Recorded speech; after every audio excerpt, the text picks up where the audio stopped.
Welcome back to another Federal Reserve Minutes a Day. Oh boy, markets are tenuous for this one, especially with the 10-year Treasury yield now sitting at 4.25. This means Bill Ackman's actually positive on his short. It's absolutely nutty. At the same time, you literally have the Atlanta GDP, the Fed now, which incorporates recent data like the retail sales data we got yesterday, indicating current GDP annualized growth could be at 5.8%. Folks, the Fed thinks our GDP is growing faster than China's goal. China's goal is 5%. And the Fed is telling us our nationwide GDP right now is annualizing at 5.8%. Whereas stocks are like, nah, bro, we probably only growing at like 1%, man. So obviously there's a massive disconnect where the market, bond market, stock market think the economy is much slower than it is, potentially. We don't know what's right. And the Fed's like, nah, man, everything's great. The economy's booming. And that leads to these higher for longer bets. So these minutes are expected to come out within the next 30 seconds here, and we'll observe this. But now the Fed terminal rate, right, presently, sitting at about 5.4, starting to kind of get a few more bips into potentially maybe getting another rate hike by the end of the year. Here we go. Let's see what we got in these minutes and see if we can get any hints about higher for longer. Actually, we don't have them just yet. We're waiting for them. They're not posted yet. We do expect that next week we'll get a lot more insight from Jackson Hole as well. And keep in mind, expiring coupon code this Friday for both the Meet Kevin courses on building your wealth, sort of self-study with the course member lives, and the financial advice at stackhack.com. Those prices will go up as well. Okay, here we go. So getting through the tape. Two Fed officials favored holding rates steady in July. Oh, that's interesting. Most officials saw significant upside risks to inflation, and inflation risk could require further tightening. Okay, well, that's old news. I'm getting the actual sheet loaded up right now, but the Fed's website. I'm reading it from the tape because the Fed's website isn't actually loading the PDF right now, but it'll come. Key takeaways so far: Fed signals it is likely not finished in raising rates. With this key quote, most participants continue to see upside risks to inflation, which could require further tightening of monetary policy. Not great. This explains why we're seeing that Fed terminal rate pricing in at 5.42.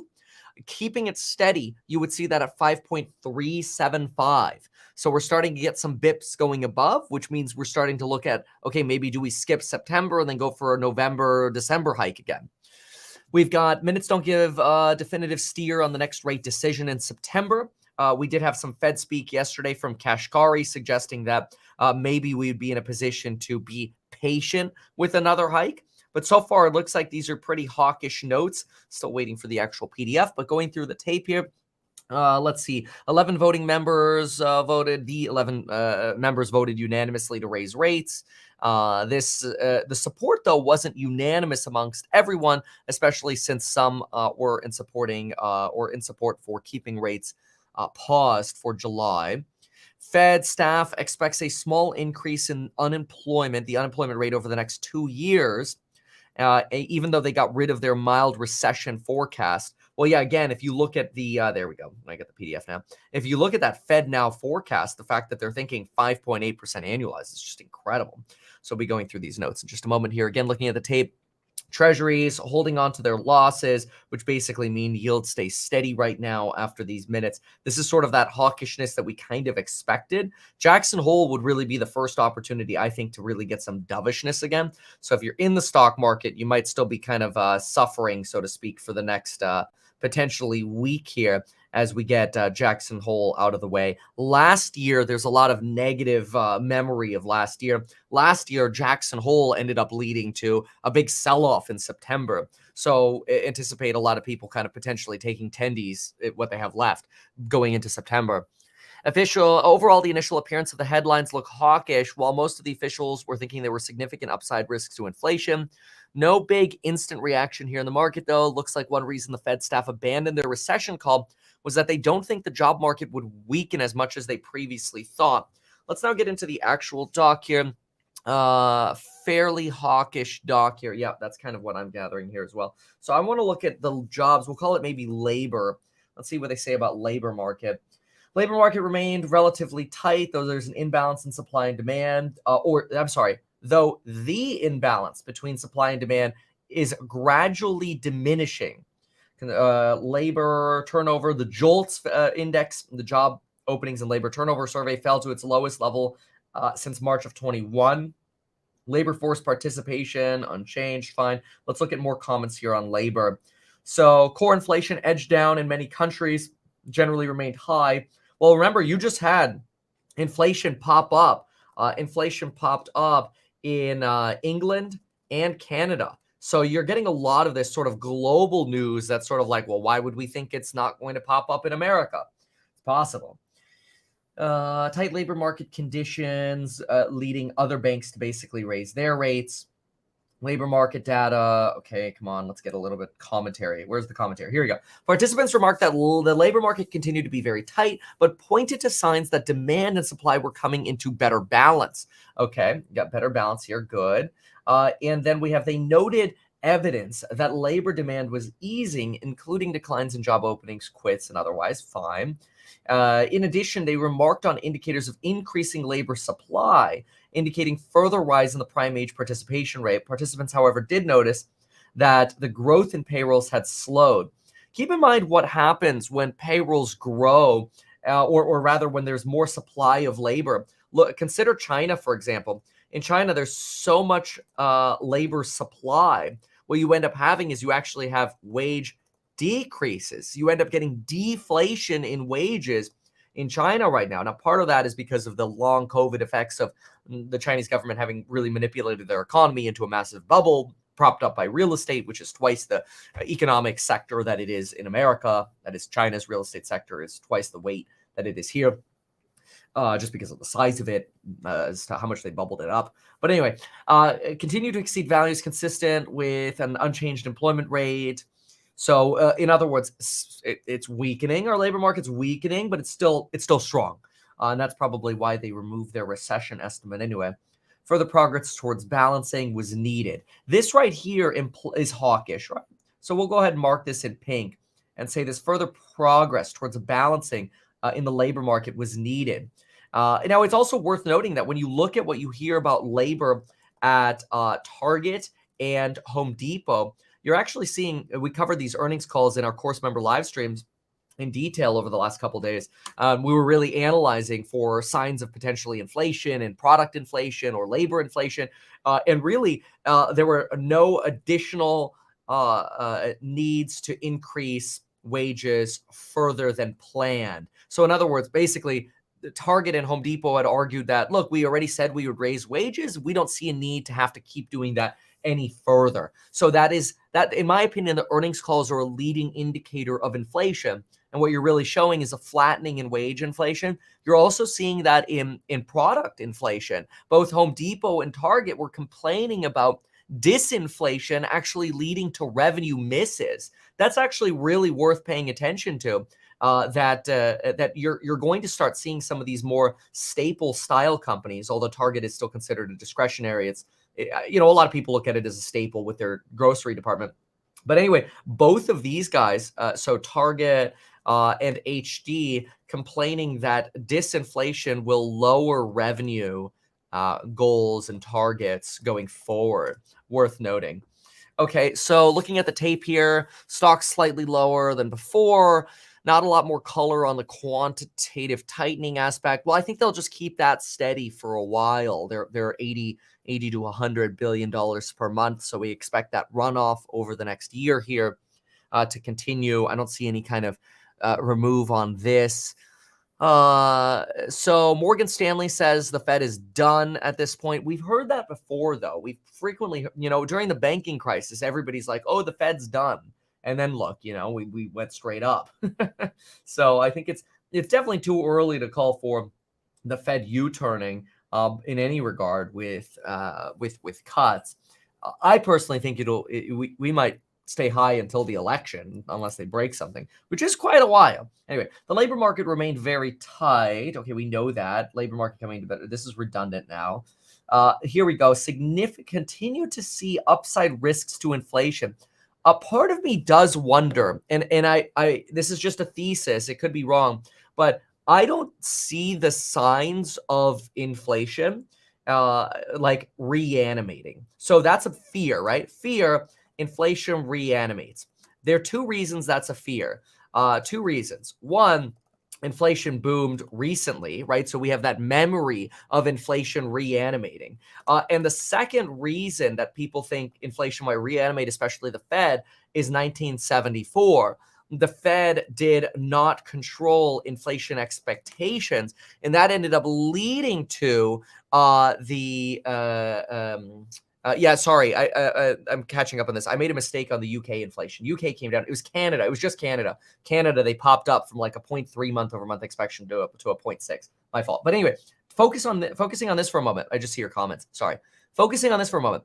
The Fed is fearful of reanimating inflation, not because they're actually seeing inflation reanimate. That's very important. Consider what I'm saying for a moment. They're not fearful because inflation is reanimating. They're fearful that it might. That has to do with expectations. This is, however, not supported by earnings calls at all. There are almost no earnings calls other than like aerospace where you're really suggesting, oh man, prices are continuing to move up. Look at Tyson Foods, even in the food category. They're struggling. People are buying less chicken. Nobody thought people would just stop buying chicken. Pork is plummeting, especially because of China. All of a sudden, all the Chinese are like, and pork is like a staple meat in China. All of a sudden, the Chinese are like, yeah, no, we're sticking with rice, no pork. And I know that's extreme, but the point is, pork sales are plummeting in China. It's disinflation in foods. It's almost deflation in foods. It's nuts. But everyone, whether you're a bull or bear, you should focus on this right here, what the Fed is doing. The Fed is worried about inflation reanimating because of recent memory and not controlling inflation expectations, not because actual data supports a reanimation of inflation. Now, people say, oh, well, if the economy is doing well, we should have inflation, right? No. What does a strong economy do? A strong economy does not necessarily create inflation. A strong capitalistic economy does two things. It induces more competition, which would be lower prices. And number two, it innovates, which are lower prices. So a strong economy actually leads to disinflation, not inflation. However, our recent memory of stupid printing skews this. So what does the Fed have to do to overcome our recent memory? The Fed has to do something here, and it's a manipulation. The Fed has to appear tough to overcome the recent skew bias towards inflation, which could unanchor expectations, which means they have to, this maybe is gory and probably not the most PC, but I'm just going to say it. They have to keep the boot on the back of our neck longer. It's like they got our face in the mud and it's like, sorry, we got to make sure you're, done. Like, we got to make sure you're not getting back up. And so even though it's like, we know you're good, we're going to overdo it here a little bit. I think that's the problem. And so I actually agree with the bears of the risk of the Fed overdoing it because they're trying to overcome the skew. Okay, so that's my explanation on that. So that's why I think you're seeing this upside in inflation. Let's look at the word inflation a little bit more. While I find it, remember, we are doing licensed financial advice planning now at StackHack. Go to stackhack.com or email us at kevin@stackhack.com if you have questions or want to bundle up. It's actually licensed financial advice. The whole team and we get together, we analyze people's portfolio, their situation, their wealth plan. We combine real estate, stocks, bonds, everything, and we come up with a really neat plan. So we're very excited about that. Market participants, and link down below. Price goes up Friday with the coupon expiration for the courses as well. Market participants interpreted data releases generally demonstrating economic resilience and a further easing of inflation pressures. Right, because the actual data is coming in softer than anticipated. That's fine. A spot and forward measures of inflation were little changed, so expectations stable. Fine. Inflation declined but remained elevated. Fine. That's sort of a recap. Okay, inflationary pressure, some easing, that's good. Some easing of inflationary pressures, like to hear it. Let's get some more here. We're just command Fing through this. Staff continue to project that total and core price inflation would move lower in coming years. It was expected to occur. Oh, look at this. This is a bullish line right here, okay? Look at this. much, that means more than what we had in the first half. Much of that step down in core inflation was expected to occur over the second half of 23, with forward-looking indicators pointing to a slowing in the rate of increases of housing services, with core non-housing services expected to decelerate over the remainder of 2023. That is mega bullish right here. They're basically telling you we have the boot on the neck of inflation and we're keeping it on, and it's working. Okay, that is bullish. The problem is, are you suffocating, the neck, right? Inflation was anticipated to ease further over 2024 and ultimately resolve by 2025 to get back to 2.2%, which is basically they're saying it without saying it here, folks. This is actually, I think, the first time I've seen this. FATE, flexible average inflation targeting. I think this is the first time I've seen them say 2.2% by 20. Although we could look at the SEP, but I think the SEP had 2% written down. Anyway, whatever. Risk to the staff's baseline inflation forecasts were seen as skewed to the upside. Well, of course. Okay, so here's that whole upside risk, given the possibility that inflation dynamics would prove to be more persistent or further adverse shocks to supply might occur. We're not seeing that anywhere, okay? They're literally, well, I mean, quite frankly, look, they're like, maybe supply will be shocked. That's literally what they're saying here. Like, let's keep rates high and see. That's what they're saying, okay? So, but what are the leading indicators of supply? Well, again, look at earnings calls from the last 2 days, Target and Home Depot. What did they tell you about supply? Well in balance, no challenges. That's not to say you don't still have some supply issues somewhere. Again, aerospace is hell for supply, okay? Bought a plane at a bad time. Like, it is so hard to get parts. Fortunately, knock on wood, we don't need any parts right now. Just saying, when we do, it's a pain in the ass. And you could look at any aerospace company, you could see inflation still happening there. But, these are little segments of the market. So anyway, let's see here. Inflation remained elevated. Participants agreed that the U.S. banking system was sound and resilient. Whatever. We had a banking crisis, fine. Some people are like, oh, there are more shoes to drop. Whatever. I look at bear arguments every day, and I have not been convinced that there's something like super scary, but hey, leave me comments. I read the comments. I try to study everything I can. And that's how I shape my opinion, is just using data that I find, or analyzing data that people submit. This morning in our course member live stream, we went through the S&P 500 ratio to money supply. Really interesting how people are manipulating some of these charts. Might do a video on it. But anyway, participants noted the recent reduction in total and core inflation. However, they stressed that inflation remained unacceptably high. This is bullshit, right? Like, this right here, this line right here, this like, oh, well, it's unacceptably high. You realize what they're doing, right? They're talking to the American public going, we're doing good, but it is still too high. Meanwhile, in the background, they're like, guys, we're doing good. Like, it's coming down. If we stay on this path, we're good. We got a soft landing and we're getting our faces on Mount Rushmore. That's the background. But if they said that, the market would literally go haywire. It would skyrocket if they said that. So the actual data is like, we're good, but if they said it's good, we'd skyrocket. So instead, they're sending these little signals like, oh, I don't know, it might have to stay higher for longer, because they know they can cut like this. You remember when they cut 2% on a Sunday? Yeah, COVID times, I know, because they broke, the economy broke something, but they can cut way faster than they can raise. If we cut 2% on a Sunday, moon, okay? I'm not saying that's going to happen, but think about it. We were going 25 for what, like 6 to 8 months. They could cut in a day 2%. That's 8 meetings. Crazy. That's almost a year's worth of meetings. Actually, I think it is. Aren't there 8 meetings in a year? Whatever. Okay, so that's wild, actually, to think about. Just how, and they know this. That's why they're manipulating this. And again, that's the bear argument, is that right? They're overdoing it. Okay, fine. Although there are some bears who think there's no way inflation's actually going to go back to 2%. It's kind of like what I was saying about the capitalistic economy argument. I'm not going to go back to it. But there's this idea that, oh, well, if the economy keeps growing, then inflation is definitely going to come back. Okay, was that true in 2010, 11, 12, 13, 14, 15? Was it true in 1982, 3, 4, 5, 6, 7, all the way through the 90s? It wasn't even true in the dot-com era. Okay, like it was somewhat true in like 05 and 06, and we had like 4.5% inflation. So, but this idea that for sure inflation is going to rebound just because the economy is going to do well. That's not linked. That is not evidential. I would highly argue that. Anyway, participants continued to view a period of below trend growth in real GDP, some softening in labor market conditions needed, blah, blah, blah. This is all bullshit.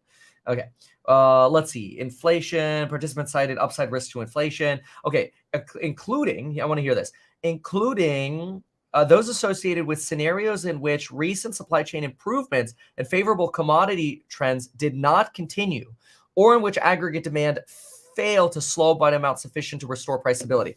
Interesting. So there are three things they're worried about here. Supply could get screwed again. That's one thing. Number two was commodities could rally, and which is possible. It hasn't been true with the exception of oil a little bit. I want to see what oil's doing right now. China should be lowering oil prices just because of their. Oh yeah, oil's been coming down. Oil got up to about 86 on Brent, which is your international blend, and you got to 87.55. You're already down 4.7% on oil because of this China softness we're getting. So I don't see the commodities. I mean, you look at lumber and otherwise, these are all coming down. Good for builders' margins. And then, of course, there's this thesis that, what if demand stays strong? That will, but I don't know that that's going to affect or lead to rising prices yet. Anyway, in discussion of downside risks of the economy and inflation, participants considered the possibility of continued tightening. They considered the possibility that cumulative tightening could lead to a sharper slowdown in the economy than expected, as well as the potential effects of bank credit conditions. In their discussion, participants observed that the banking system and banking stress had calmed in recent months. Most recent bank stress appeared the capability for banks to withstand recession, unrealized losses, significant reliance on uninsured deposits, increased funding. That was all considered. Participants also commented on the potential risks associated with a potential sharp decline in commercial real estate prices that could adversely affect some banks and other institutions, such as insurance companies, heavily exposed to CRE. That's going to be like your pension companies and otherwise, as well as obviously the insurers investing their float.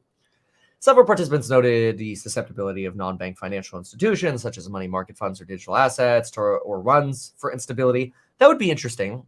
Money market instability or runs. Okay. That's like a black swan that nobody's talking about. That's interesting that they are. In consideration of appropriate monetary policy, participants concurred that economic activity had been expanding at a moderate pace, but there were continuing signs of supply and demand coming into better balance. Okay, good. Tightening credit conditions could affect households, source of headwinds for the economy. However, the extent of these effects remained uncertain. All right. Judge maintaining the current degree of restrictiveness. Okay, right. They judge that maintaining the current degree of restrictiveness at this time would likely result in further progress towards the committee's goals. So that doesn't imply hiking again next time. That just sort of suggests like, we're going to hold here for a while, right? Let me see what Wall Street is saying a little bit, because I've been yapping a lot. Obviously, well, that's what I do. I just yap. You should see me when we go out as a team. I feel like I'm talking all the time. I always have to consciously be like, hey, Kevin, it's somebody else. Like, what's your opinion? You're going to shut up, Kevin. It's not just you. Okay. While Fed that's why I always got moved to the back of the class. While Fed staff had observed the economy had proved more resilient than they expected in the wake of the March banking turmoil, on balance, there were still vulnerabilities that were notable. Ooh, I didn't see that quote. I want to see that. Notably, share prices appreciated over the intervening meeting. RRP. Here we go. That's right here. Staff judged that asset valuation pressures remain notable and still a risk to the financial system, that there were notable risks, in particular because of valuations. In particular, measures of valuations in both residential and commercial properties remained high relative to fundamentals. House prices, while having cooled earlier this year, started to rise again, and price to rent ratios remained elevated levels and near those seen in the mid 2000s, which is interesting because rents did fall at the beginning part of this year, but have already started rebounding up. So the only way you're getting affordability again is when rates come down. Other than that, this is going to be a rich get richer situation, potentially. Obviously, unless there's like some mega crash, in which case, if you're going to buy, you want to make sure you get a good deal, which we learn about in the 0 to Millionaire Real Estate Investing course. Coupon expires Friday. If so, fundamentals in the sector could decline notably. This was commercial real estate, right? Although commercial property prices moved down, developments in CRE following the pandemic may have produced a permanent shift away from traditional working patterns. Fundamentals could lead to a further decline. Household and business leverage remained moderate overall. Aggregate household debt growth remained in line with income growth. That's good. While non-financial businesses remained highly leveraged and thus vulnerable, firms' debt growth has been relatively subdued recently. Okay, very fair. Funding risk. I mean, everything's freaking notable in this. What is this crap? Okay. Who's this? Chief strategist at Interactive Brokers. Fed has no choice but to keep it up until they're convinced that inflation expectations are squashed. Well, that's my boot analogy. Fed has observed the economy has proved more resilient. Fine. Fed staff warned about CRE. We just read about it. 10-year real inflation adjusted yield is now 1.9%, marking a new high since 2009, extending its rise. So this is basically when you take the 10-year yield and you minus inflation, and oopsie doopsies, it's very high. Minutes were more hawkish than the June meeting. I mean, this is the boot analogy I keep talking about. Interest rate futures showed slightly greater odds of Fed mounting another hike in November. We're now implying 5.435. Good Lord. Yep, I see that actually. Yep, now we're actually, yeah, okay, great. Let me look at the 5-year break even really quick, and then I'll look at the 5-year forward, and I'll look at some of these other notes here. 5-year forward break even. Okay. 5-year break even's at 2.26, little elevated. It's not as low as it was a couple months ago, but it's down. And the 5-year forward has come down as well. Not as low as it has been, but it's definitely, both of these are relatively stable as the interest rate expectations are kind of notching up a little bit. You're starting to get more of a price in of another 25 BP coming here, especially with that Atlanta Fed level. A lot of discussion around disinflation, whether what we've seen so far is enough to convince officials that, you know, prices are basically on the path to getting to 2%. We could probably assume 5 to 6 for what? Several participants commented that significant disinflationary pressures had yet to become apparent in the prices of core services, excluding housing. Okay, that's basically saying like we still need to see more work on core. This is all the boot analogy. Okay, fine. Talked about that. Covered that. Here's the distribution of inflation risk from the. Okay, well that's just we're talking about the SEP again. All right. Yeah, I personally have not shorted gone long on TMF yet, which is TMF is going long on TMF is shorting yields. I haven't done it yet. I've been so tempted around these 4.2 numbers, and now we're at 4.25. Like I'm looking at them, I'm like, it's so juicy, I want it. Like, but I haven't pulled the trigger myself yet. I'm sure they won't break anything, says somebody here sarcastically. House hack will eventually be everywhere. I actually think we are probably at some point going to be everywhere in the United States, and then we'll have like House Hack Canada or something like that. I think the way it's trending right now, I think House Hack, knock on wood, is going to be what I hope to be able to look back in the future, we'll say, and say it was one of the great successes. Let's see here. Kevin doesn't know high prices don't go away when inflation decreases. I do know that, and you're missing an R in your name because then I could call you Karen. But anyway, of course I know that. But my point is, you're implying that we need prices to come down. That's wrong. We don't need prices to come down. We need prices to stop rising at a rate above 2%. That's different. That's very, very different. You do not need to revert to 2019 levels of pricing. So people always forget that. It doesn't really matter though. Whatever. What's up, Car for Coin? House Hack Mars? Hell yeah. Hire me for your tours. Dude, I have a new camera. I could do a virtual tour in Matterport of a property in about 15 minutes with a monopod. Like, sorry, bro. Like, deflationary forces at work here, my friend. uh, let's see here. Okay, good. Let me see. Fed staff, they also noted that overall household growth debt had been in line with income gains. Somewhat more reason for concern about businesses, though. Okay, we reviewed that. Look, I'm going to just summarize my thesis here. I think this is the Fed telling you we have to put boot on neck of inflation for longer because we need more convincing. Unfortunately, with Jackson Hole coming up, that does put some more pressure on stocks in the short term. Personally, I believe, and this is just my opinion, I could be wrong, but at least I'm telling you my opinion as opposed to just like DCA index funds. My opinion is TMF looks extremely delicious at this level. I think somebody mark this down in the calendar and come back a year from now and fact check me. I think over the next year, TMF is going to skyrocket. It's a leveraged, basically, bet that yields are coming down. I think over the next year, it's going to skyrocket. I think your big growth stocks will probably skyrocket over the next year. Specifically because if you look at the November 2021 highs, and then you inflation adjust them to today, we're actually quite a bit away from those highs. So, and I'm not saying we have to be at highs. I'm just saying, like, there's room. When we look at the data of the fact that the recession may already be behind us, and you look at real GDP growth right now, using the leading indicators of what Fed now is looking at, you're at 5.8% annualized GDP.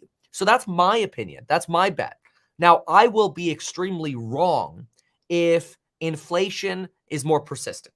If inflation is more persistent or rebounds, then my strategy is, pardon, my acronym here, but effed, right? Then that strategy is completely effed. So inflation rebounds, everything I just said is completely screwed. So like if you wanted a balanced portfolio, you would balance out those risks based on what suspicions you had, right? You don't have to be all on one side, but you should be paying attention to all of the indicators. But what's fascinating about what the Fed is saying is the Fed is basically telling you via these minutes, look, things are getting better. We're on the right path. We're sufficiently restrictive. This is Gucci. Now, all of this could go bad if supply chains break, demand goes up, and all three of these combined, commodity prices go up, right? If those three things happen, demand up, commodity prices up, and supply chains break, then we're screwed into more inflation. But if you actually look at the leading indicators, commodity prices are not going up, they're going down. Yes, we had a recent pop in oil. I know it's not that big of a deal, though, especially with the Chinese slowdown. Look at the other commodities as well. So you're not seeing it in commodities. You've got massive housing disinflation coming the next 6 months, as the Fed just told us. The Fed just told us much of the disinflation we're expecting is coming in the next 6 months. Not in the last 6 months, the next 6 months, okay? They're just saying the risk is supply chains break and commodities go up and demand remains strong. But demand remaining strong doesn't matter if supply chains are fine because they can handle that demand and commodities go up, stay stable. So what you really want to pay attention to are supply chains and commodities. And again, if you look at earnings calls of what CEOs are seeing as a leading indicator, you're seeing better supply chains, more imbalanced supply chains, and falling commodity prices, leading to disinflation at revenue figures for companies. So, sorry, I'm not convinced about the whole bear narrative. Again, I realize I could be wrong, and I'll keep giving you data, and ultimately you have to, plop where your expectations are and make your bets of that.